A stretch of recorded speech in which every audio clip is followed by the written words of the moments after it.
Hello everyone and welcome to chat with selves one again once again. सबको पहले मेरा सादर जय श्रीमन नारायण। और आज के पॉडकास्ट में हम क्या करेंगे? जय दादी की। आज हम बात करेंगे नारायणी दादी पे। वैसे तो अनेक नाम है माँ के, लेकिन आज माँ को और गहराई से जानने का हमें सुअवसर प्राप्त हुआ है। और इस अवसर पर और आने वाली भावी नवरात्रा जो गुप्त नवरात्रा आ रही है उसके बारे में भी चर्चा करेंगे। और इन सब पर चर्चा करने के लिए हमारे साथ हैं पूज्य श्री अरुणा दीदी जी। माँ जय दादी की। जय दादी की, जय दादी की। सादर जय श्रीमन नारायण। आपने बहुत अपना बहुमूल्य समय दिया, इसके लिए खूब खूब धन्यवाद, खूब खूब आभार। जय दादी की। आप आए और आपको जानने की इच्छुक हुई कि कैसे क्या क्या आप करते हो, तो अच्छी बात है कि मैं आपसे शेयर कर पाऊँ अपनी पूरी बातें। आप पूछ सकते हो, जो भी आपके मन में इच्छा है बिल्कुल बताने की पूरी पूरी कोशिश करोगे। माँ सबसे पहले मैं जानना चाहता हूँ आज के प्रेजेंट स्टेज में आप कितनी खुश है? बहुत खुश हूँ, बहुत खुश। मेरे को लगता है मेरा जैसा लाइफ सबका होना चाहिए। जो इतना अमृत जो भगवान का क्या होता है, माँ की क्या होती है, जो मुझे मिला वो सबको मिलना चाहिए। इस रस में डूबने की कुछ अलग ही मजे है। तो मैं अपने लाइफ में बहुत खुश हूँ। सबसे पहले दीदी हम जानना चाहते हैं कि दादी है कौन, नारायणी है कौन, उनके बारे में बताएं। बहुत अच्छी बात बोले आपने। कई लोग दादी से पूछते हैं कि आपकी घर की दादी है क्या? दादी नाम ही ऐसा है कि सब पूछेंगे, लेकिन माँ रानी सती दादी, उनको दादी बोलते हैं। और उनका पूर्व जन्म उत्तरा, जो महाभारत के समय सबने सुना होगा कि अभिमन्यु की पत्नी और अर्जुन की पुत्र वधू है उत्तरा। महाभारत के समय महायुद्ध हुआ था, जिसमें रण में अभिमन्यु का मारे गए चक्रव्यूह के अंदर। तो उत्तरा गर्भ से थी। तब भगवान श्री कृष्ण ने वचन दिया कि अभी आप सती नहीं होंगे, कारण कि उत्तरा ने सती होने के लिए वरदान मांगा कि बिना पति कुछ भी नहीं, सुना सब संसार। तो इसको सुनते हुए भगवान ने यह सोचा कि कलयुग आने वाला है, तो कलयुग का क्या होगा। हर युग में एक देवी का अवतार होता है। तो कलयुग में इतना पाप होगा, यदि इस देवी का अवतार किसी न किसी का होना है, तो क्यों नहीं उत्तरा को वरदान दिया जाए कि आप कलयुग का इंतजार करें, वहां जाकर आपका सती का जो प्रण है ये पूरा होगा। तो भगवान के वचन से कलयुग में माँ अवतार ली। एक छोटे से गांव, हरियाणा के एक छोटा सा गांव महम डोकवा के नाम से प्रसिद्ध है, जिसमें एक अग्रवाल परिवार, अग्रवंश जिसको हम बोलते हैं, गोयल परिवार के यहाँ उनकी माता का नाम सुलोचना था और पिता का नाम गुरसामल जी, जो धार्मिक प्रवृत्ति के थे और नगर सेठ कहलाते थे। वहां उनके कोई संतान नहीं था, बड़ी उम्र हो गई थी। उन्होंने भगवान सत्यनारायण भगवान की कथा बैठाई और उस कथा में उन्होंने बहुत विलाप करे कि हे ईश्वर, चाहे पुत्र हो चाहे पुत्री हो, लेकिन संतान घर में होना अवश्य है कि ममता क्या होती है मैं जान सकूं। तो भगवान ने खुश होकर उनकी पूजा से और उनको वरदान दिया कि आपके घर में एक संतान होने वाला है। उन्होंने इंतजार किया और उस महम गांव, धन्य है ढोकवा गांव, जिसमें नारायणी का अवतार हुआ। जब नारायणी का अवतार हुआ तो सारे गांव जैसे खुशियों से झूम उठा। नारायणी जैसे जैसे बड़ी होने लगी, अपने एक एक करिश्मा ऐसे दिखाने लगी कि गांव वाले चकित हो गए कि ये कौन है। फिर एक तरह की माया फेर देते और फिर वो करिश्मा दिखाए, फिर एक माया फेर देते। इस तरह का उन्होंने 13 वर्ष अपने वहां ढोकुआ में बिताया। 13 वर्ष के बाद में इतनी तेज कन्या, बहुत तेज, कि उनके लिए पहले के जमाने में ना ब्राह्मण देखने जाते थे वर। तब माँ को चिंता हुई कि बेटी बड़ी हो गई है, सियानी हो गई है, पढ़ लिख गई है, तो अब इसको ब्याह किया जाए इनका। तो पिता मुस्कुराने लगे कि बच्ची छोटी, अभी कहाँ, हर पिता को अपनी बच्ची हमेशा छोटी लगती है और माँ को हमेशा बड़ी लगती है। तो शादी के लिए वर ढूंढने गए तो ब्राह्मण निराश होकर घर आ गया, कहीं नहीं मिला। तो नारायणी स्वप्न में आकर बताई, स्वप्न जो आया उनको, कि माता मुझे स्वप्न आया कि मेरा वर हिसार नगर भेजो आप ब्राह्मण को। माँ चकित हुई कि एक बच्ची अपना वर ढूंढ कर बता रही है।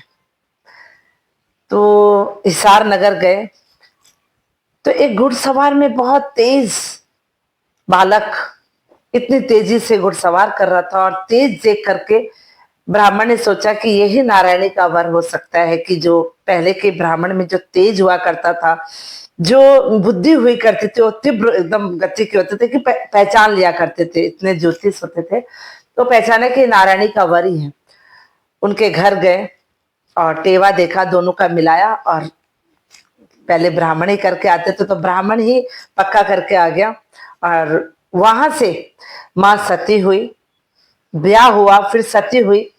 सती होने के बाद कई लोग बोलते हैं कि जल के मरना बोलते हैं सती को, आपको बताऊंगी जी, इसके जी, बारे जी। में बाद में बात, और बहुत लंबी कहानी है। लेकिन माँ नारायणी हुई, शादी के बाद माँ कहलाई, फिर जगदम्बा कहलाई, और हम इन 25 सालों में दादी के नाम से उच्चारण करने लग गए कि माँ को दादी बोलने लग गए। जब से दादी बोला तब से माँ अपने बच्चों को पोता पोती के रूप में देखने लगी, और उनके दरबार पर जो भी जाते हैं वो खाली हाथ नहीं लौट के आता। ये मेरा अनुभव है कि जब जब गए, देर है उस काम में लेकिन अंधेर नहीं हुआ। मुझे लगता है माँ इतना ममतामयी है कि बहुत जल्दी सुनवाई होती है। शब्दों में बयां नहीं किया जा बयां मैं कर ही नहीं सकती। मैं इतना बोलती हूँ कि मैं सबको बोलती हूँ कि एक बार झुंझुनू जरूर जाकर आओ।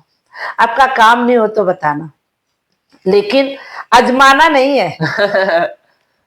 ये हमारा भाव लेकर जाना है, श्रद्धा लेकर जाना है। आपको और कुछ मत लेकर जाइए, बस वो लेकर चले गए ना, माँ बहुत खुश हो जाएगी। और अपने बेटे को अपनी चुनरी में लेकर के दादी तुरंत वो काम कर देती है। मेरा अनुभव है ये कि जिसको भेजा है, मुझे जो मिला जी। वो मैं क्या बोलूं, जो माँ बनकर बैठी हूँ आज, ये उन्हीं की बदौलत है। मतलब ये वही है जो हम गाते हैं कि झुंझुनू वाली मेरी दादी माँ। हाँ, बिल्कुल। तो माँ, आपका दादी की भक्ति में कैसे आवागमन हुआ?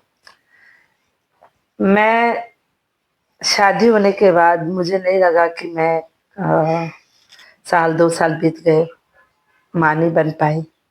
तो साल 2 साल बहुत बड़ी बात नहीं है कि माँ नहीं बने, लेकिन बोलते ना घर वालों को प्रॉब्लम हो जाती है कि प्रेग्नेंट हाँ, कैसे नहीं हुई। हाँ। तो सासू माँ के साथ जब डॉक्टर के गई तो उन्होंने जांच वाच करके बोला माँ नहीं बनूंगी। ये कितनी साल पुरानी बात है?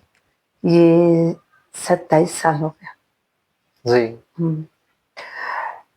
तो जब मना कर दिया तो मुझे इतनी टेंशन हुई, मन का नहीं भगवान देंगे, मेरा 6 महीना और निकलेगा। फिर कहीं ना कहीं अंदर से मुझे टेंशन होने लगी कि वाकई ये बात तो नहीं है।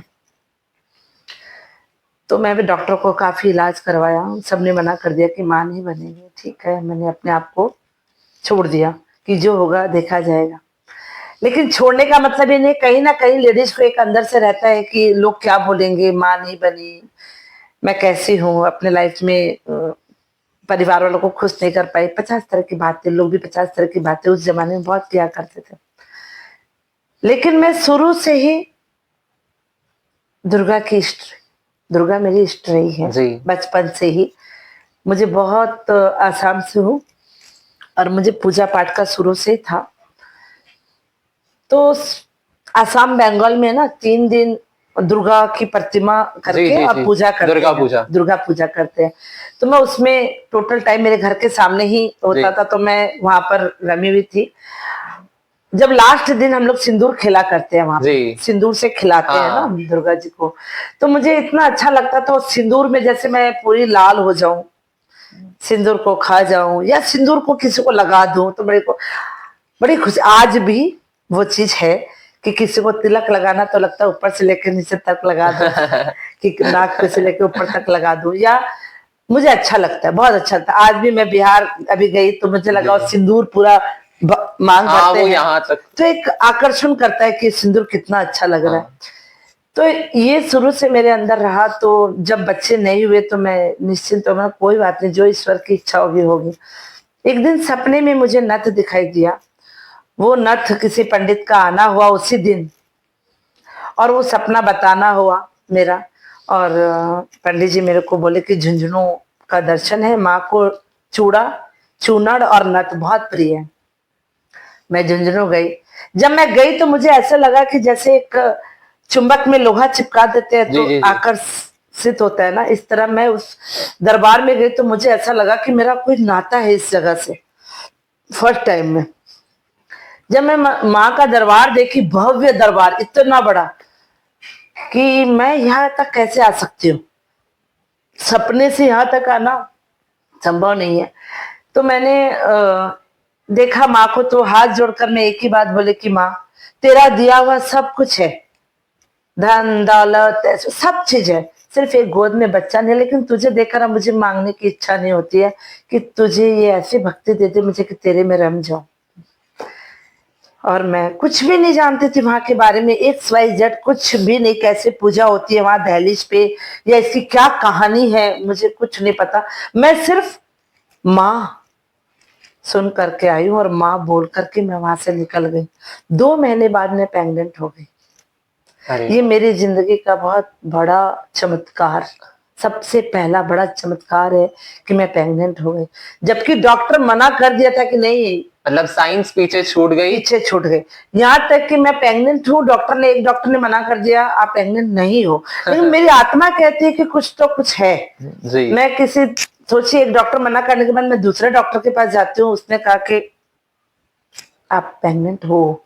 मैं बोले एक मना कर रही है और एक बोलती है, सेम डे हाँ 1 घंटे के अंतर में एक बोलती है। दोनों डॉक्टर, दोनों नामी डॉक्टर। तो मैं 10 दिन इंतजार करी, उसके बाद सोनोग्राफी हुआ तो पता चला है, कि कंफर्म हो गया। प्रेग्नेंट हूँ। शायद वो खुशी, वो समय मुझे माँ से और गहरा ऐसा लगा कि जिंदगी में इनके नाम कर दूं। अब चाहे वो हो चाहे मत हो, लेकिन मुझे ये एक क्षण की खुशी मेरे लिए सब कुछ हो गया है। और मैं उनको अपना जीवन इस तरह से अपने मन ही मन कर दिया। तब जाके मुझे ये इस तरह का हुआ सही है। कि माँ से लगन हो गई। और बच्चा होने के बाद मैं इस पे इसकी दीवानगी छा गई मुझे। एक मुझे किस्सा याद आया माँ की, बहुत बड़े कथावाचक हैं पूज्य श्री इंद्रेश जी महाराज। अच्छा। उनसे जब मेरी मुलाकात हुई तो वो एक स्टोरी सुना रहे थे और उसमें उन्होंने बताया कि जीवन में या पिछले जन्म में आप जिस ईश्वर से जुड़े रहे हो, जिस ठाकुर से जुड़े रहे हो, वो इस जन्म में आपको एक बार अपने पास बुलाता है और सुअवसर देता है और तुम्हारा हृदय कहता है और भगवान तुम्हें हृदय में कहते हैं कि तू मेरो है। पिछले जन्म में तू भटक गए हो तो, लेकिन इस जन्म में मैंने तेरे को बुलाया है और मैं तेरे को ये बताना चाहता हूँ कि तू मेरो है। शायद ये वही बात है। एकदम बिल्कुल मेरे लिए तो सेम है। आपका जयपुर आगमन क्यों हुआ था? आसाम से, ये माने कि 92 में जी। वहाँ अल्फा का बहुत बड़ा एक अपवाद हुआ था, बहुत ज्यादा। अल्फा अल्फा एक टेररिस्ट डाकू जैसा, हाँ। ऑर्गेनाइजेशन। तो वहां से लोगों का धन लेना, लड़कियों ओके। को ले लेना, ऐसा करना। तो वहां से बहुत लोग आसाम से उस जी। समय बाहर चले गए थे, काफी लोग बाहर चले गए थे और लड़कियां खास करके बाहर भेज दिया गया था। मेरा ननिहाल जयपुर ही जी। है। तो इस चक्कर से मैं आसाम से जयपुर आई। और मैं तो बोलती हूँ तो एक मेरा बहाना था। जी। जैसे आपने कहा कि पूर्व जन्म का कोई नाता हाँ, होगा हाँ। तो माँ ने बुलाया, तो जयपुर ही क्यों चुना, और जगह भी चुन सकती थी। लेकिन शायद मेरा कोई ऐसा छूटा हुआ होगा सेवा जो माँ ने मुझे अपने जी। पास बुलाया। मैंने ये भी सुना कि आपको दादी की इतनी कृपा हुई कि आपको दादी का साक्षात्कार का सौभाग्य प्राप्त हुआ। बिल्कुल। उसकी क्या कहानी है? देखिए, मैं परिवार में पीहर में सबसे छोटी जी। रही हूँ। और छोटी होने के बाद मेरे बहुत बचपन में, छोटे में ही माँ बाप का डेथ हो गए। मैं वंचित थी उस प्यार से। जी जी। और छोटी होने के नाते मैं हमेशा खेल कूद और इसी में रही, मुझे कभी दुनियादारी आई ही नहीं। सबका लाड़ प्यार मिला, तो दुनिया होती क्या है मैं कुछ नहीं जानती थी, एकदम सीधा कोरा कागज थी। जब बोलते हैं ना कोरे कागज में कुछ लिखा जाता है ना, तो वो पूरा आकर्षित, एक विश्वास जागृत जी। होता है ना, ये बिल्कुल ठीक है, जी। ये होना बिल्कुल ठीक है। इसी तरह से जब माँ की लगन लगी, मुझे बच्चा नहीं हुआ तो मुझे लगा कि शायद मेरे वजह से घर वाले दुखी हैं। और जब माँ की ऐसी कृपा हुई तो मुझे ऐसी दीवानगी हो गई माँ से कि मेरी दुनिया में सिर्फ जो भी है, मेरे माँ बाप जो भी है, मेरे यही है। और मैंने इतना ठान लिया कि माँ तू जो करेगी ना वो अच्छा करेगी, मुझे कोई कांटे पे चला दे तो माँ तू बचाने वाली है। मेरे अंदर ऐसे घुस गया, मैं किसी को भी नहीं बताई ये बात। दृढ़ विश्वास। बिल्कुल दृढ़ नहीं, पूरा मेरे को लगता है मेरा जीवन ही वही है। मैं कांटे पे भी चलूंगी तो शायद वो आ जाएगी मुझे बचाने, इतना मुझे विश्वास था। तो जब धीरे धीरे मैं जैसे जैसे मुझे अनुभव होता गया तो मुझे लगा कि माँ से मैं बातें कर पा रही हूँ। मैं अकेले, अभी तो मैं बता सकती हूँ, उस समय मैं बता भी नहीं पाती थी कि मेरे अंदर क्या दीवानगी चढ़ गई थी कि जब मैं घर से देखिए अलग हो गई, कोई मेरा ऐसा कुछ नहीं था, लेकिन उसने अलग कर दी। इस दीवानगी को देख के ही हम पति पत्नी दोनों आ गए बाहर, घर से जॉइंट परिवार से बाहर आए। जब से मैं निकली घर से, उसके बाद मेरा ऐसा और ज्यादा समय उन पे व्यतीत होता गया। और ऐसा नहीं कि मैं पूजा कर रही हूँ या पाठ कर रही हूँ या माला फेर रही हूँ, मेरा जी। जिंदगी ऐसा नहीं रहा। मैं अलग पूजा थी मेरी, जैसे माँ को सजाना, माँ श्रृंगार। कैसे सुंदर लगे, जो मन करे वो भजन गाना। और उनको क्या अच्छा लग रहा है, मुझे लगता है उनको क्या अच्छा लग रहा है, उनको कौन सी भजन पसंद है। मुझे ऐसा लगता है उनको ये भजन पसंद नहीं है तो वो बैठी है चुपचाप, मुस्कुरा नहीं रही है। जो भजन पसंद है वो सुन रही है मेरी भजन को। तो मेरा घंटों भजन में निकल जाता था। बच्चे छोटे छोटे थे, जब लगता कि हाँ ट्यूशन से आ गए तो मेरा काम करती, मुझे कोई से गॉसिप करने की शुरू से आदत नहीं रही। और एक बार तो ऐसा हुआ कि बातें करते करते जैसे कि माँ की आंखें निकल कर बाहर आ गई, जी। तो मैं जान नहीं पाई कि क्या है, और मैं बाहर चली गई। मेरे को डर लगा कि ये क्या हुआ। फिर मैं आकर धीरे से देखती हूँ कि वो ठीक तो है ना माँ, अपने अंदर तो है ना माँ। अब ये किसी को बोलूं तो लोग मुझे बोलेंगे कि या तो पागल हो गया, ये अफवाह साइकोलॉजी फैला हो रही गया, है। ये क्या हो गया ना। मैंने किसी को नहीं बताया ये बात। आज वो चीजें मैं सोचती हूँ कि माँ वापस से वो सब दर्शन दे दे, वो चीजें वापस हो जाए। तो मैं चाहती हूँ, मैं सबसे बोलना चाहूंगी कि भक्ति में है ना कभी ज्ञान नहीं आना चाहिए, प्रेम में है ना कभी ज्ञान नहीं आना चाहिए। वो इतने मूर्ख होके कर लेना चाहिए कि शायद वो आनंद, मैं मानती हूँ कि हर किसी को नसीब नहीं होता है।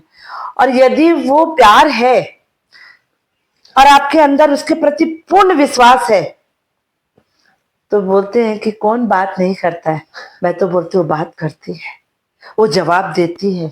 तो आपके साथ कई किस्से हुए होंगे जब आपने, बहुत किस्से हुए, बहुत किस्से हुए। और आपको जवाब आया होगा। बिल्कुल आता है, आज भी आता है। उस समय मेरे पास कोई संस्था नहीं थी। जी। मैं और मेरी माँ और मेरे बच्चे और मेरा पति, इसके अलावा मेरी दुनिया इसी में सीमित थी। क्योंकि माँ से फुर्सत नहीं मिलती थी मुझे। जो भी समय होता था, पहले कैसेट वो चलता था ना, कैसेट हाँ हाँ चलता हाँ था, हाँ। वो चलाती और मैं मेरा डांस करके माँ को दिखाती, माँ देखती और मैं डांस करती। मुझे बहुत शौक है। तो भजन करते करते भी मुझे चारों दीवारों में माँ दिखती कि माँ इधर भी है, माँ इधर भी है, माँ इधर भी है, माँ इधर भी है। जहाँ एक रूप है हमारे इस जी रूम में, जी। वो दरबार बाहर जाता है, बहुत पुराना रूप है माँ का। वो छवि ऐसा लगता है कि जैसे हम दोनों बातें कर रहे हैं। तो जैसे डांस करती तो माँ को बताती, माँ ठीक है ना। आज मैं बातें बता रही हूँ जी। क्योंकि मैं उस चीज से पार हो चुकी, तो मैं बातें बता रही हूँ। मैंने उसको अंदर ही अंदर दबा के रखा कि नहीं, मुझे लोग पागल बोलेंगे या ऐसे बोलेंगे, ऐसा कोई होता है क्या, ये बातें बना रही है, ये हर कोई विश्वास नहीं करेंगे। लेकिन जो इस दरिया में डूब चुका है ना, वो समझ पाएगा इस चीजों को। हर किसी की बस यहाँ की कुछ बात नहीं नहीं। है, यहाँ सिर्फ प्रेम है। प्रेम है कुछ। देखिए ईश्वर की पूजा जो करते हैं ना, वो पूजा अलग चीज है, और भक्ति और प्रेम ये अलग चीज है। दोनों का बहुत अलग मायना है। पूजा अपना नित्य कर्म है, भक्ति और प्रेम नित्य कर्म नहीं है। ये आपका अंदर का लगाव है। आप जितना डूबोगे ना, उतना तैरते चले जाओगे। माँ नारायणी दादी सेवा संघ संस्थान आपने शुरू किया, इसके बारे में बताएं।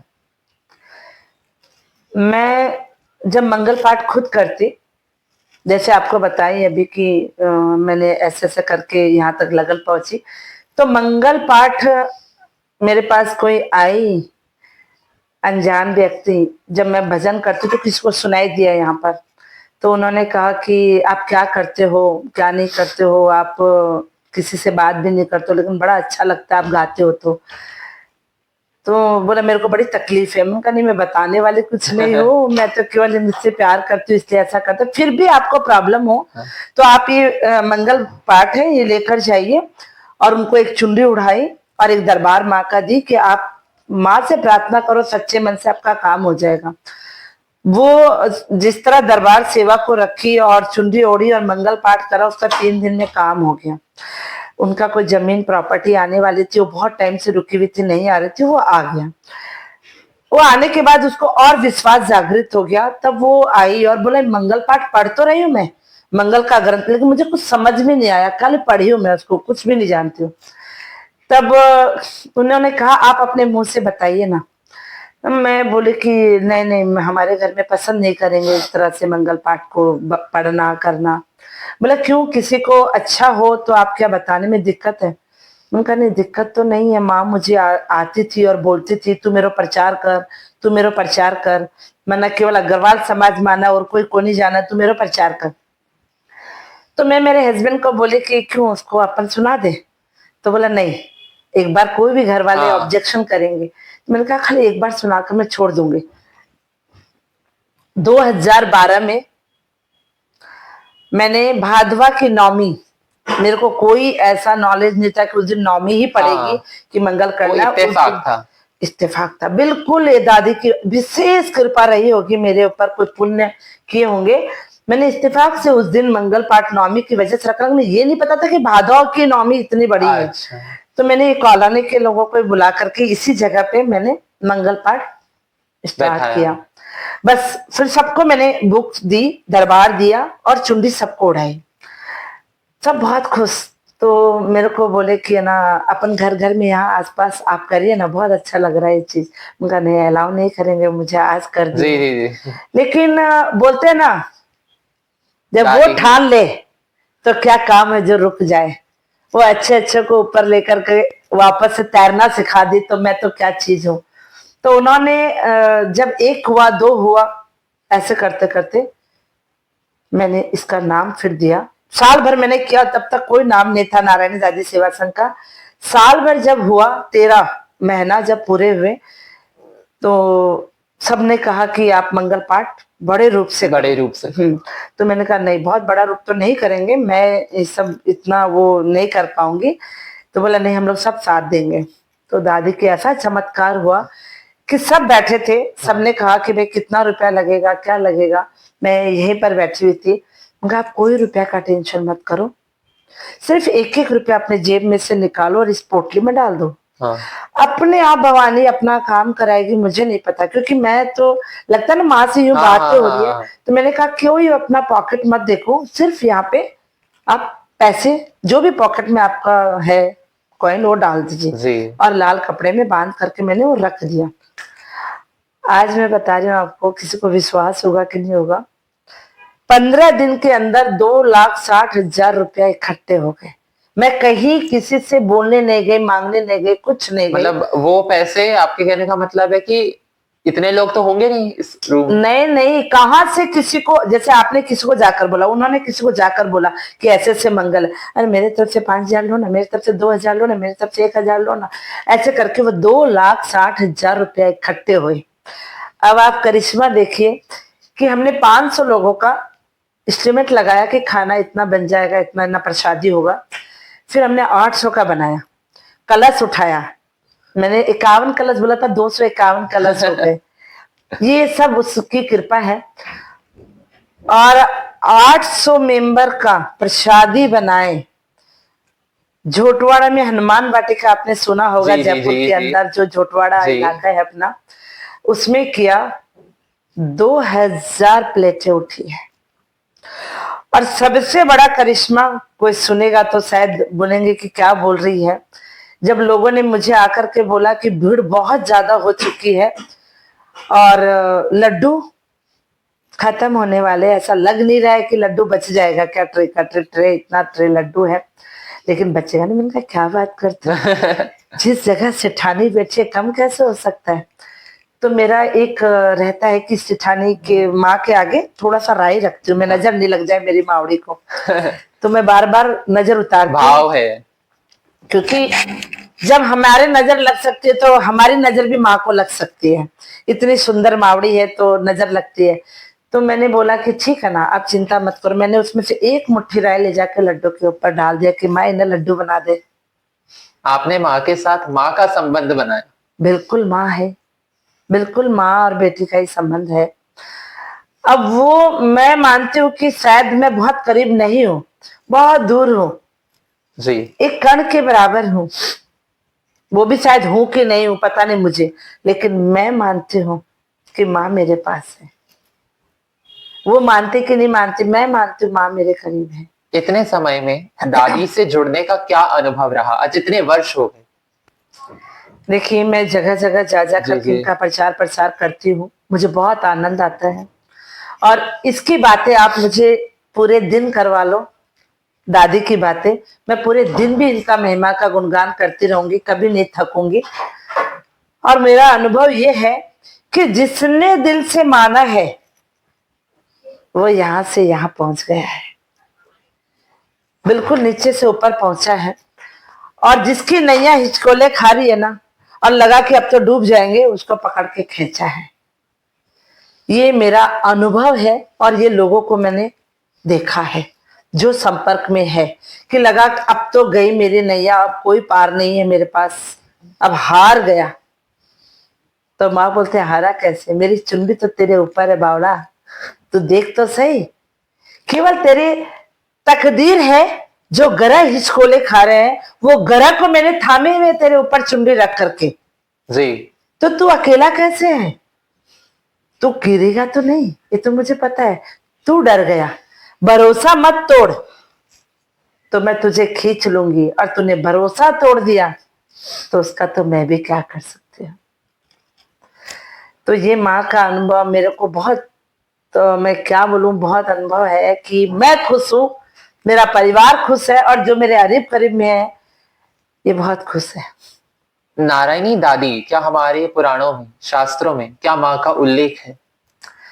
देखिए इसमें बहुत तरह की टिप्पणी है, बहुत तरह की बातें जी। होती है इसमें। कई लोग बोलते हैं कि दादी जी कौन है, क्या कौन सी भागवत में लिखी हुई है या कौन से ग्रंथ में लिखी जी। हुई है। देखिए ये ग्रंथ में नहीं आता है कि दादी जी उत्तरा ही बनकर आई है, लेकिन रमाकांत जी जिन्होंने मंगल लिखा, वो नवलगढ़ के थे, जी। उनका उल्लेख है कि उसमें लिखा हुआ है उत्तरा ही नारायणी का अवतार है। और ये सत्य है कि बाबा जो श्याम बाबा, हम भीम के जी पौत्र जी जी। हैं और अर्जुन की पुत्र वध हुए, दोनों को ही भगवान ने वरदान जी। दिया। ये उल्लेख भागवत में उत्तरा गर्भवती थी और राजा परीक्षित कलयुग का राजा है। अच्छा। ये तो उल्लेख है उसमें। हाँ। बिल्कुल है। हाँ। और उसी समय उनकी माता को वरदान मिला कि कलयुग का राजा राजा परीक्षित बनेगा, जिसके 7 दिन भागवत सुनने से मोक्ष की प्राप्ति होती है, उन्हीं की देन है। जी। और उन्हीं की माता बनकर उत्तरा नारायणी के रूप में आई है। लेकिन मैं मानती हूं कि हम यदि ग्रंथों में नहीं जाए, हम उस नियम का पालन नहीं करते हुए हम अपने माँ को देखे सिर्फ कि दुर्गा का अवतार है, कलयुग अवतारणी के नाम से मैं तो बोलती हूँ कि कलयुग अवतारणी है, माँ जगदम्बा है, मोटी सेठानी है, मैं इस नाम से बोलती हूँ। जितने मन में जो नाम आता है मैं उस नाम से पुकारती हूँ, और मैं उनको दुर्गा के रूप में ही देखती हूँ। मैं नवरात्रा में उन्हीं को बिठाती हूँ। शेर की सवारी है माँ की, सतियों की सिरमौर है, जो हम लोग बोलते हैं कि सती, शिव की पत्नी, हाँ। भगवान शिव की पत्नी है सती, उन्हीं का पूरा अंश है। ये जितने भी अवतार हुए हैं सब है, तो उन्हीं में मैं इनको उस रूप को मानती हूँ कि माँ जगदम्बा का रूप कलयुग में अवतार ले है। माँ नवरात्रे आ रहे हैं, गुप्त नवरात्रे आ रहे हैं, तो गुप्त नवरात्रे पे दादी को कैसे पूजा जाए? देखिए गुप्त मतलब गुप्त, गुप्त। जिसका फल बड़े बुजुर्ग भी कह के गए हैं और आज उसके संत लोग भी बोलते हैं कि जो गुप्त में दान करना, गुप्त में पूजा करना, गुप्त में माला फेरना, इस तरह से माँ ने 2 गुप्त नवरात्रे है, 2 हम लोग के आते हैं हाँ। वैसे चैत के और उसके। ये गुप्त नवरात्रा में आप अपने लिए पूजा कीजिए, जो आप जितनी एनर्जी लेना चाहते हो, किसी को देने की भावना है ना, तो आप इसमें पूरा लीजिए। लीजिए। किसी को मत बताइए, कोई परत करके जिंदोरा पीट देते हैं हाँ। कि साहब आज तो मेरा व्रत है, आज तो मेरा व्रत है, आज मैं गुप्त नवरात्रा है। आपने गुप्त नहीं रखा, आपने सबको तो खाली पीठ पर्चा के फाड़ बता दिए कि मैं तो जी। गुप्त है। तो ये नहीं करके आप चुप रहिए। जी। आप अपना जो पूजा कर रहे हैं, क्या आपके पास धन आता, आप किसी को बताते मैं कहाँ रखा हूं? आप गुप्त में रखते हैं ना, क्यों? जब पता चल जाएगा ना, तो कोई भी चोर और डाकू या भेदी आकर के उसको उठा के ले जाएगा। इसी तरह से यदि हम दान करते हैं बता बता करके ना, तो वो ठीक है, आपका आपका देखिए उसमें भी फल है। आपने अभी लाख रुपया दिया, तुरंत आपके बोर्ड में नाम आ जाएगा। भगवान रखते ही नहीं है, तुरंत आपका नाम आ गया, फलाना जी ने इतना लाख रुपया दिया है इसलिए नाम आ गया, तुरंत आपको हो गया, आपकी पद बढ़ गई, आपको एक हाथ दिया दूसरा हाथ मिल गया। गुप्त पूजा हो, चाहे दान हो, चाहे अपना कर्म हो, उसके कई गुना हमारी पीढ़ियां तर जाती है। वो गुप्त भगवान भी उसको कई गुना गुप्त में देकर उसकी पीढ़ियां तक जाती है। इसलिए हमें माँ की पूजा, दुर्गा कवच है, कुछ ऐसे दान है, 9 दिन कन्या की पूजा, कुछ मत करिए, कन्या को बुलाकर, एक कन्या को रोजाना बुला करके उनके चरण को केवल स्पर्श करना है। यदि थोड़ा सा हम उसको जल से उनके पांव चरण को धो करके और एक तिलक करके उनको फल दे करके थोड़ी देर बैठा करके फल देकर भी यदि हम भेजते हैं, तो हम उसे देखें कितना आपको लाभ होता है। दुर्गा कवच का पाठ है जी, वो अपने इस समय किया हुआ, गुप्त नवरात्रा में किया हुआ, उसका 10 गुना आपको फल प्राप्त होता है। आपके अंदर इतनी ऊर्जा, इतनी शक्ति, इतनी भक्ति आपको मिलेगी, आप सोच भी नहीं सकते। तो ये गुप्त नवरात्रा 9 दिन अपना समय जरूर निकालिए, कम से कम लोगों की बुराई करिए और बुराई सुनिए, अपने मन को शुद्ध खाइए, शुद्ध वातावरण रखिए, कोई भी ऐसी वस्तु मत खाइए जिससे आपको आलस आए, और आप उसमें 9 दिन कम से कम आप बच के माँ की भक्ति में रहिए। बिल्कुल आप अपना जितना अच्छा भोजन लोगे, अच्छा मन रखोगे, उतने ही आपके काम तरक्की से। अभी आपने बताया माँ की पहले के समय पे जब आप दादी की इनिशियल स्टेजेस पे शुरुआती दौर पर भक्ति करती थी, तो आप उन्हें अपने मन के भजन सुनाती थी, आप उनको अलग अलग तरीकों से रिझाती थी। आपका पसंदीदा भजन कौन सा है?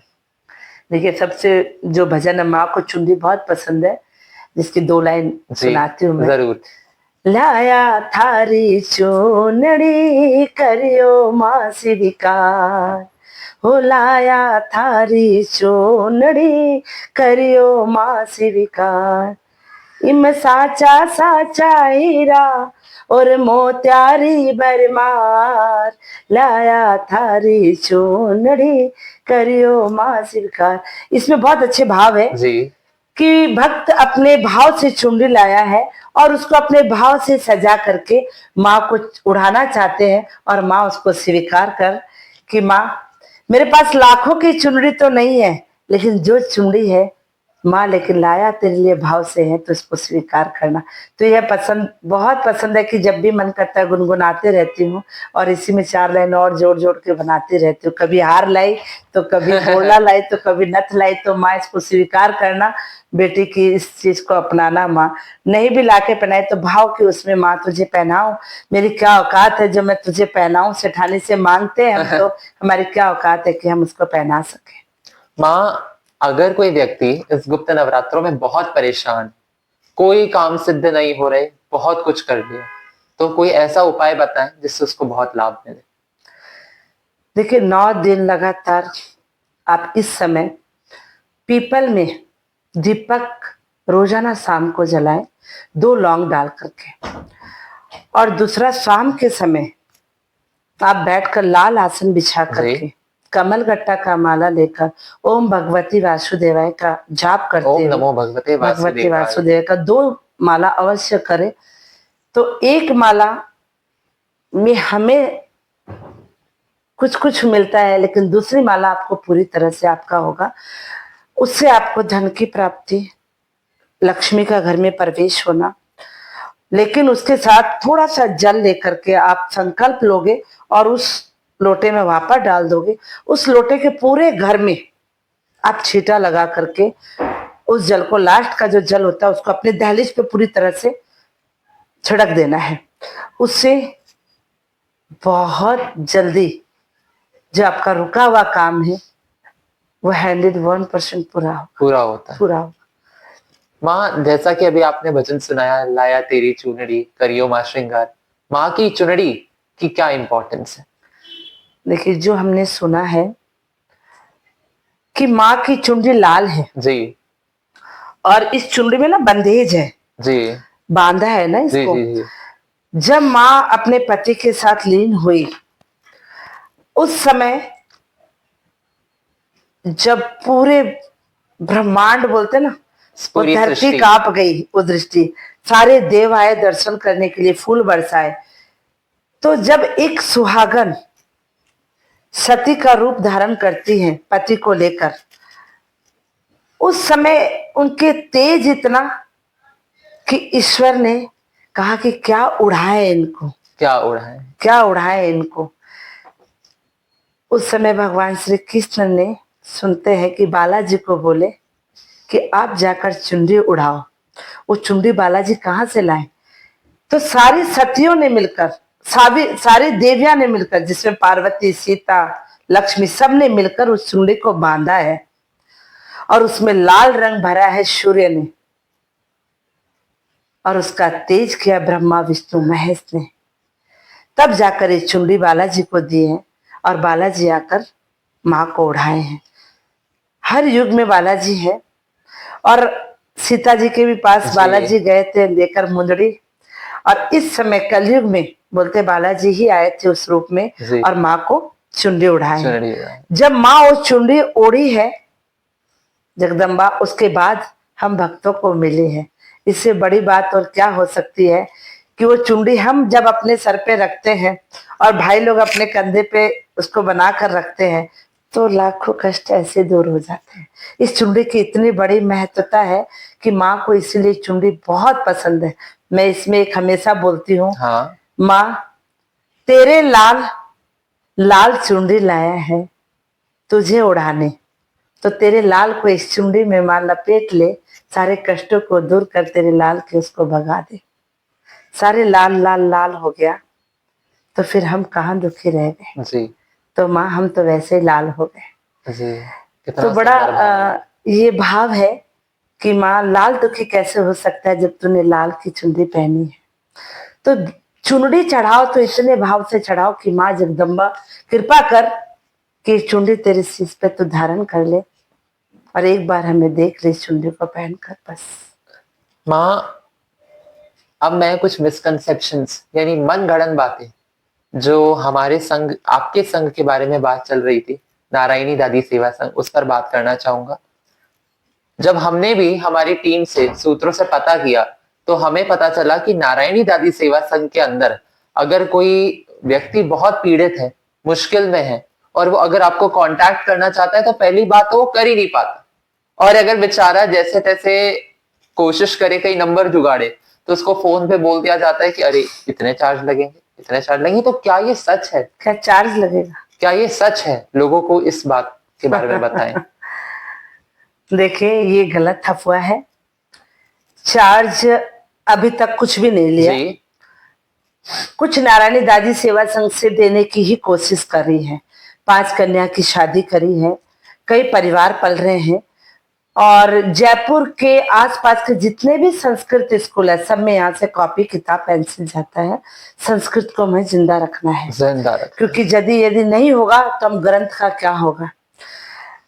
सबसे पहले बात तो ये है, कुछ मैं परिवार से हूँ जी।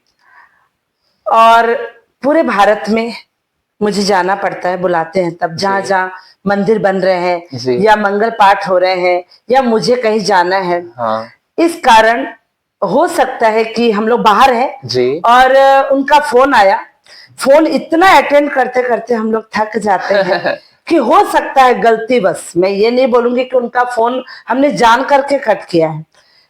3 नंबर है संस्था जी। के और तीनों फोन ही बराबर उठते, ऐसी बात नहीं उठते। बाई चांस हम लोग कहीं सफर कर रहे हैं या कोई कारण से हम फोन नहीं उठा पाए तो कभी उसको मना नहीं किया कि मत आइए। हमने ये जरूर बोला होगा कि अभी समय नहीं है, अभी हम लोग बाहर हैं जी। या है भी तो हम किसी काम में व्यस्तता है, आपको समय जरूर दिया जाएगा।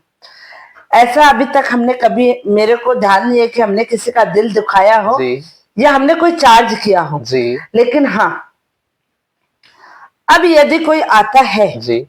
अब मेरा मानना है कि 13 साल नहीं 26 साल से जी। मैं बिल्कुल अपने अंदर जो भी है मैं चाहती हूँ कि माँ तेरे बच्चे हैं और उसको मेरे पास जो है मैं लुटा दूं। जी।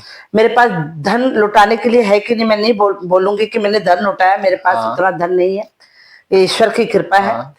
क्यों बोलूं कि मेरे पास धन है, मैं लुटाने के लिए बैठू नहीं है। लेकिन कोई आया है तो शायद दादी का आशीर्वाद लेके ही दादी का गया है आशीर्वाद। और बहुत करने की कोशिश करी, जितनी क्षमता है उससे ज्यादा करने की कोशिश करी। परिवार में 25% दी तो 75% मैंने भक्तों को ही दिया। और छोटी छोटी बातें लेकर यदि हमारे पास आते हैं, हर छोटी सी बात को लेकर आते हैं, तो बोलते हैं ना कि फ्री का जी। काम है तो कोई समय का नहीं देखे। तो मुझे लगता है कि छोटा सा चार्ज लगा देना चाहिए जी। जिससे वैल्यू हो जी। उस चीज का। जी। एक पानी है जिसे हम बचत नहीं कर रहे हैं, आज पानी को बहा रहे जी। हैं कि एक गिलास पानी पीने के लिए लेते हैं, आधा पीते आधा डोल देते जी, हैं, क्योंकि जी। उसका चार्ज अभी हमें चार्ज पता नहीं चल हमें रहा उसकी है, कीमत पता नहीं कीमत का पता नहीं है। लेकिन जिस दिन पानी की हमें शॉर्टेज आ जाएगी ना, उस दिन हम एक एक बूंद के लिए तरसेंगे। जी। तो आज ही क्यों नहीं समझ जाए हम। जी। इसी तरह से यदि हम लोग अपना समय का ध्यान नहीं रखेंगे ना, तो कल, आज तो बोल रहे हैं कि पैसे ले रहे हैं, कल वाकई में लेने लग जाएंगे, क्योंकि समय की महत्वता की बहुत जरूरत है। जी। समय हमारा, आज हम जो बातें कर जी, रहे हैं ना, जी, ये जी। समय हमारे लिए वापस लौटकर एकदम नहीं आएगा। जो बातें आज हो गई ना, वापस जब तक कौन से शब्द पलट कर आएंगे, जी। ये वापस नहीं आएंगे। तो यदि कोई पिछले बार बोल रहे, पिछली बीती हुई हाँ, चीजों हाँ। को बोल रहे कि चार्ज लगा रहे, तो ये बिल्कुल गलत है। लेकिन हाँ, अब मेरा इच्छा है कि जहां जरूरत है आपको ना, तो ही आएंगे मेरे पास।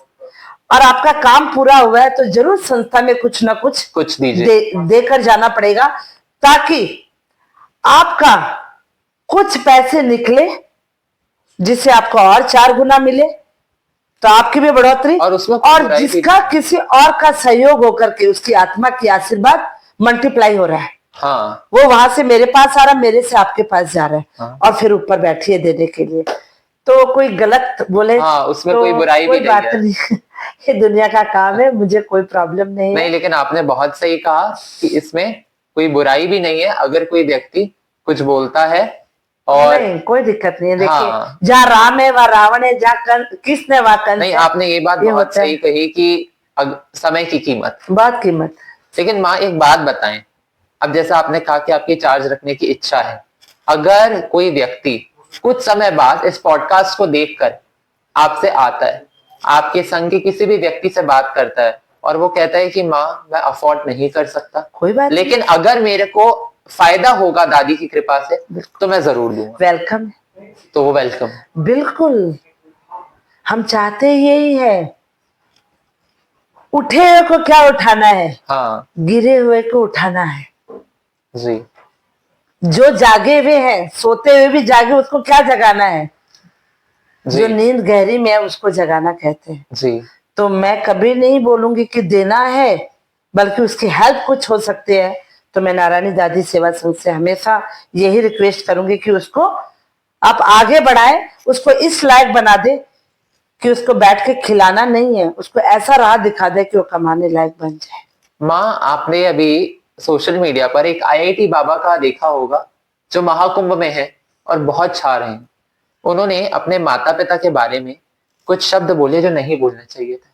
आपका क्या कहना है कि अगर कोई व्यक्ति इतनी बड़ी पदवी पे बैठा है, जो सन्यासी है, और हम कहते हैं, मेरे को वो टर्म नहीं मिल रही, वो शब्द नहीं आ रहे मेरी जुबान पर, लेकिन अगर कोई इतनी बड़ी पदवी पे बैठा है तो क्या उसको अपने माता पिता के बारे में गलत बोलना उचित? देखिए, माँ और पिता भगवान से बढ़कर है, जन्म देने वाले हैं। सबसे पहले मैं यही बोलूंगी कि उनकी बुराई करना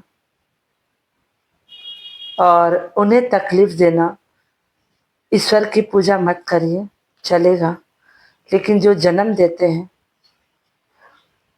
उनकी पूजा कर लो, बहुत है। लेकिन माँ बाप है, हम बच्चे, हम समझ नहीं पाते, हमारी कई तकलीफें होती हैं और उनकी एज और हमारी एज में डिफरेंस है, आज का युग और उनके युग में, जिसको आज की पीढ़ी जनरेशन गैप भी बोलती है। जनरेशन गैप है, तो उसमें वो अपने तरीके से चलाना चाहते हैं, हम अपने तरीके से चल रहे हैं। वो अंतर जरूर माँ बाप के अंदर और बच्चों में आता है। तो माँ बाप डांटते भी हैं, प्यार भी करते हैं, लेकिन वो डांटते कब है? हमारी भलाई के लिए जी, कि तुम गलत राह पे मत भटक जाना। हाँ। लेकिन फिर भी हम जाते हैं, आज की दुनिया को देखते हुए हमें उसके साथ भी मिलना होता है, तो हमें बैठकर समझाया जाए। उनकी दो डांट खा के भी कोई बात नहीं, हम माता पिता हम वापस से बोले, हम रिक्वेस्ट करें, हम जिद करें, लेकिन उसका गलत मायना नहीं निकालना चाहिए।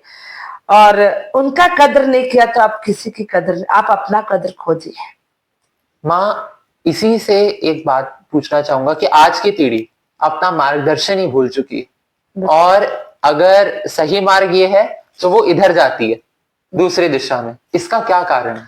सबसे बड़ा पेरेंट्स को मानूंगी मैं। क्यों?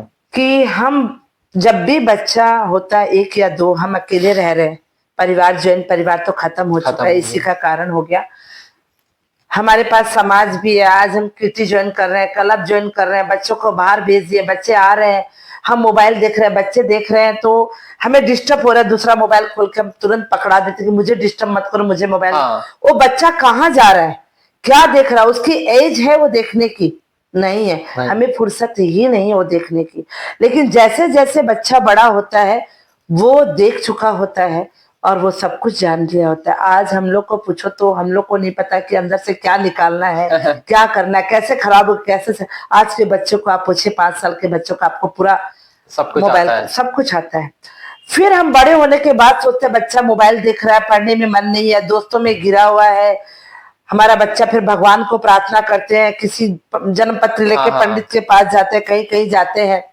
तुमने जब संभालने का समय था तब नहीं संभाला, जब घड़ा पक्का हो गया तब तुम चाहते हो कि उसको सेब दे दे, तो कैसे होगा। मैं आज के पेरेंट्स को मैं यही बोलूंगी, एक बच्चा करे चाहे 2 बच्चा करे, लेकिन हमारा समय जो मिलता है हमें, आप बच्चों के साथ दोस्त बन के रहे, हमें वो क्या गलत क्या सही कर रहा है उसका मायना बताए कि हम इस वे जाएंगे तो क्या होता है, इस वे जाएंगे तो क्या होगा। हम उसके साथ चले, ना कि उसको छोड़े। आने के बाद हम पूछे कि बेटा आज क्या क्या हुआ, तो उसके साथ रम जाइए कि तूने बहुत अच्छा किया, ये गलत तूने थप्पड़ मारा, बहुत अच्छा किया, कोई गलत नहीं किया, लेकिन उसको नेक्स्ट टाइम बताइए कि इसका रिजल्ट क्या हुआ। जी। यदि उसके साथ हम मना कर देंगे तुरंत कि नहीं तुमने गलत करा, एडवाइज हो गया, वो जी, आदेश हो गया, तुमने गलत किया, ये गलत है ये सही है, नहीं, उसके साथ पहले दोस्त बन जाइए, फिर उसको बताइए। क्योंकि आज का खान पीन ही ऐसा हो गया कि तुरंत गुस्सा जाहिर है, माँ बाप को भी हो चाहे बच्चा को हो। मैं चाहती हूँ कि माँ बाप को एक बार बहुत पेशेंस की जरूरत है, और उसके बाद अब बच्चों को अपने साँचे में ढालने के लिए आपको पहले उसके साथ दोस्त बनकर रहना पड़ेगा। फिर आप जैसा बोलो वो बच्चा वही काम करेगा। लेकिन ऐसा भी नहीं जो मैंने अभी बोला कि गेप हो जाता है। आपको दोस्त बनोगे तो उसका पता चलेगा कि अभी का जनरेशन क्या चाहती है, और बच्चे को ये पता चलेगा कि पेरेंट्स मेरा जरूरत समझ रहे हैं। तो नेचुरल आपको दोस्त बना करके पूरी तरह से आपको सब कुछ बताएगा और आपको सही गाइडेंस में लेकर जाएंगे। आज हम लोग पूजा पाठ भूल चुके हैं, जो बच्चे आते हैं हम लोग बोलते हैं भगवान जी के हाथ जोड़ो। भगवान जी के क्यों हाथ जोड़ो, बताओ ना उनको, क्यों हाथ जोड़ो, क्या है, कौन है भगवान जी, ये बताइए आप। हनुमान चालीसा पहले हम लोग को चाय और पानी भी बाद में मिला करते थे। पहले हनुमान हम लोग को चालीसा। खड़ा होकर के बोलते राम राम 1, राम राम 2 बोलो, राम राम हाँ 100 तक बोलना है, 108 तक बोलना है। हाँ तो इससे 2 फायदे होते हैं।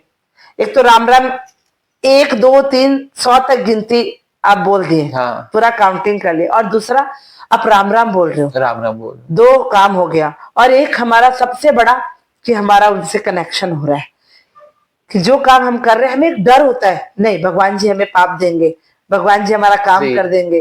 तो आजकल टाइम ही नहीं है बच्चों को, ना हम बैठ पाते हैं, ना घर में रामायण गीता होती है, ना कुछ होता है। तो हमारा ग्रंथ एक पोथी बना करके रख दिया गया, भागवत। पहले गीता जी हर घर में हुआ करता था, किताबें नहीं मिलती है, ग्रंथ नहीं मिलता जी हमारे घर में।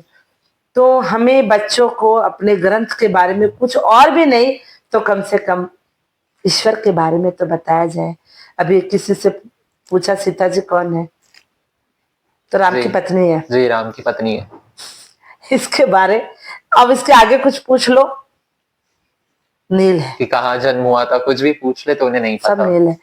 तो हमें अपने घर में कुछ देर के लिए चाहे 10 मिनट ही चर्चा करें, बचपन से ही भगवत ये चर्चा चीज करनी करना चाहिए। चाहिए, भगवत एकदम बिल्कुल करना चाहिए चर्चा।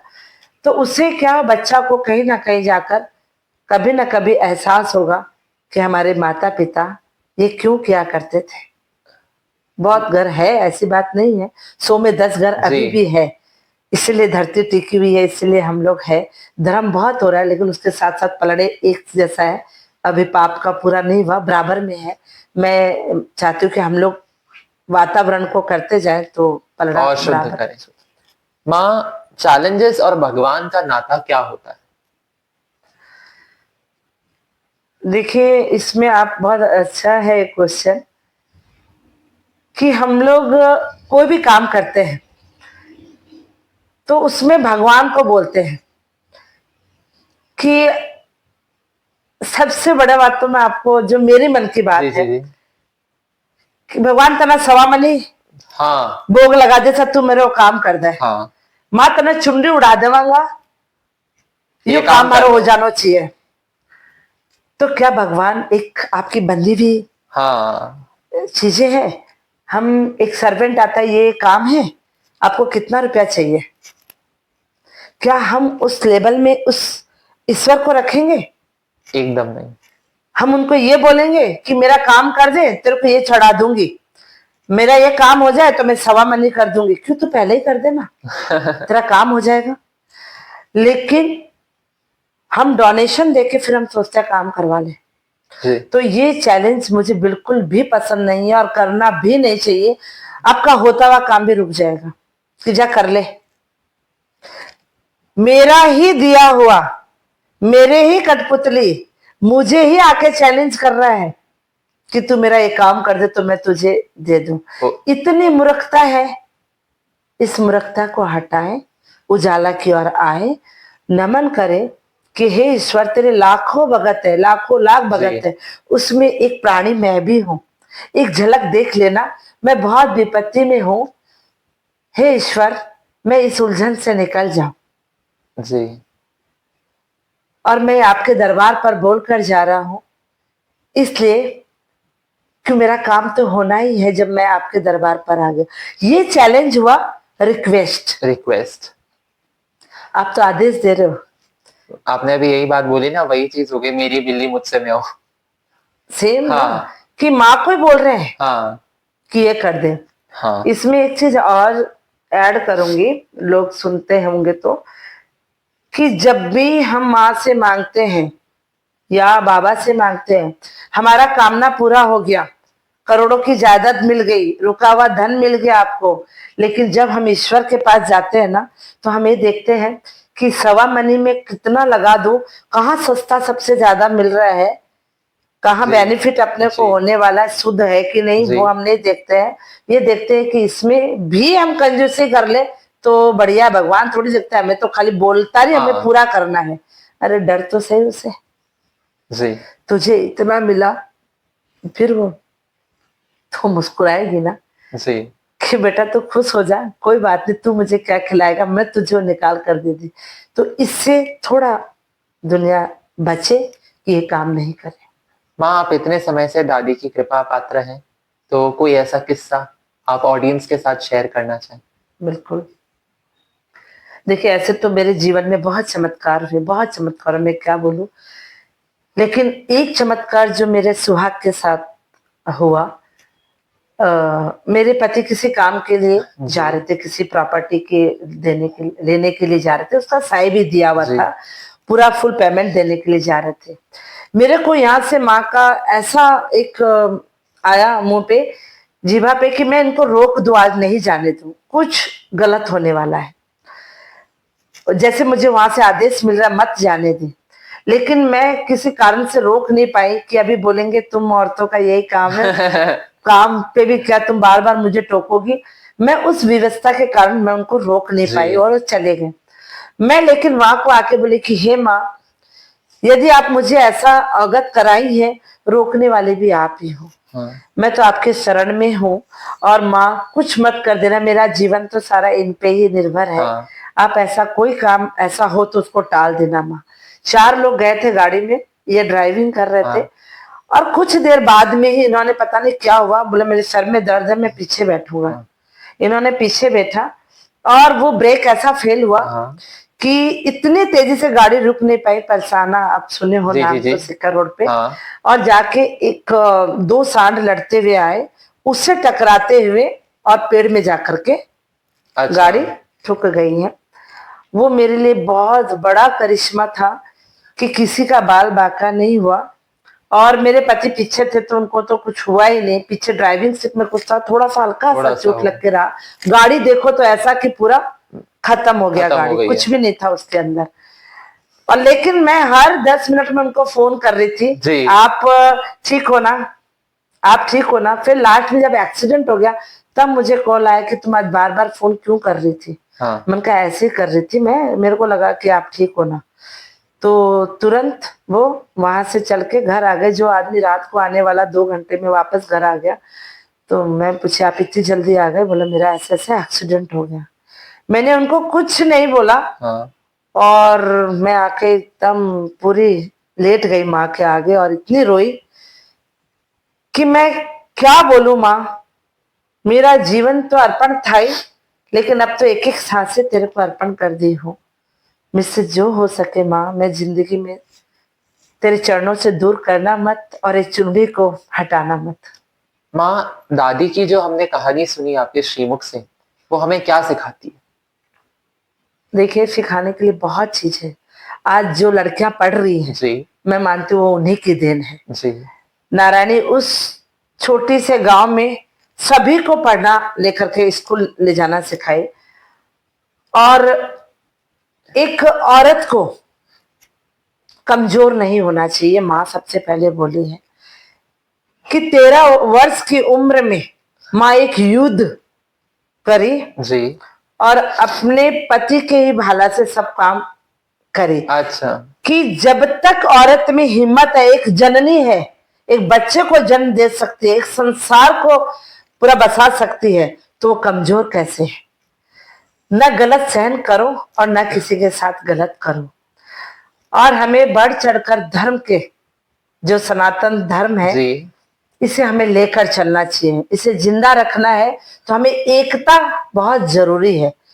यदि उस समय, एक तो साहस और एकता बहुत जरूरी है, और धर्म के मार्ग से चलना चाहिए, उससे नहीं डगमगाना चाहिए।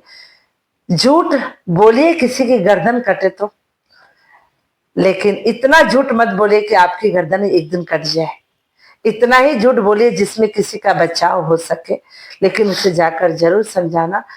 और मंगल पाठ जो है, माँ की कथा है, मैं उसके लिए जरूर बोलती हूँ कि मंगल कथा जीवन में मंगल देने वाली है, और माँ इस संसार को मंगल कर दे, यही माँ से प्रार्थना रहती है। और यही मेरा अनुभव है कि माँ जो शिक्षा दे के गई है कि एक औरत को जो होना चाहिए, और माँ बने नहीं बने उसे कोई फर्क नहीं पड़ता है, ये हमारी केवल एक तृष्णा है और कुछ भी नहीं है।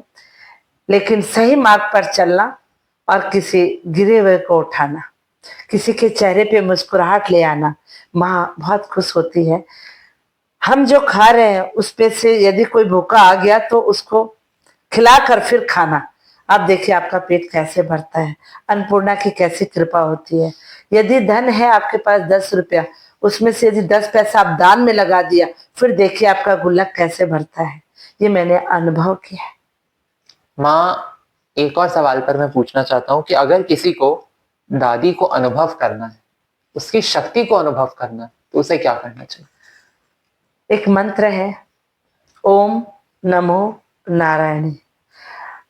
मैं बोलती हूँ हाथ से काम करें जी और मुंह से इसका नाम लेते रहे। जी आपको एक अलग सी शक्ति और उसके प्रति प्रेम जागृत अनुभव हो होगा। जाए, बिल्कुल होगा। और यदि आपको इसमें डूब जाना है ना, तो मैं तो इतना ही बोलूंगी कि आप एक त्रिशूल, यदि आपके पास दरबार सेवा है तो बहुत बढ़िया, नहीं है तो एक पाटे पे भी आप त्रिशूल बना करके, आंखें बनाकर, ऊपर बिंदी लगा करके आप उसको रोजाना करिए और रोजाना 5 मिनट उसको देखते रहिए, आपको प्यार हो जाएगा और ऐसा लगेगा कि माँ बोल रही है कुछ, लेकिन उसमें खोना पड़ेगा आपको जी कि माँ इस त्रिशूल में कितनी सुंदर तुम लग रही हो। और यदि मैं उस रूप को ले आऊं तो साक्षात आपके कितने रूप उसमें दर्शन होंगे। उनका सुंदरता का वर्णन आप चालू कर दीजिए, जी सिर्फ इतना ही करिए। आप कुछ मत मांगिए, कुछ मत देखिए, जी सिर्फ सुंदरता का वर्णन चालू कर दीजिए जी कि माँ की चुंडी मैं कैसे पहना रहा हूं भाव से, नथ माँ के कैसे होगी, कुंडल माँ के कैसे होंगे, जी माँ के नैन में मैं क्या लगाऊं जो माँ जी की आंखें मोटी मोटी हो जी जाए। उसके बाद देखिए आपको अपने आप भाव में डूबते ही चले जाओगे। मुझे फिर बताने की कुछ माँ जरूरत नहीं है। प्रेम की भूखी है। बस उसकी भूखी, माँ को धन दौलत कुछ नहीं चाहिए, माँ तो प्रेम की भूखी है। माँ, इस पॉडकास्ट का आखिरी सवाल पर आते हैं। इस यंग जनरेशन को आप अपनी तरफ से क्या मैसेज देना चाहेंगे? देखिए जो एज होती है बच्चों का, अभी से लेकर के जो यंग जनरेशन है, चाहे आप पूजा मत करिए, लेकिन इतना जरूर बोलूंगी कि गलत मार्ग पे मत चलिए। जो भी हम नशा करते हैं वो नशा छोड़कर, आज जितने भी हम देखते हैं बाहर विदेश में आते हैं और राधे राधे का जाप करते जी जी हैं, जी उस लीनता में इतने मगन हो जाते हैं कि जो अनजान भी जाते हैं ना, तो वो भी एक बार कर कर देखता है कि राधे राधे में कितना ताकत है, क्या मजा आ रहा है, आनंद आ रहा है।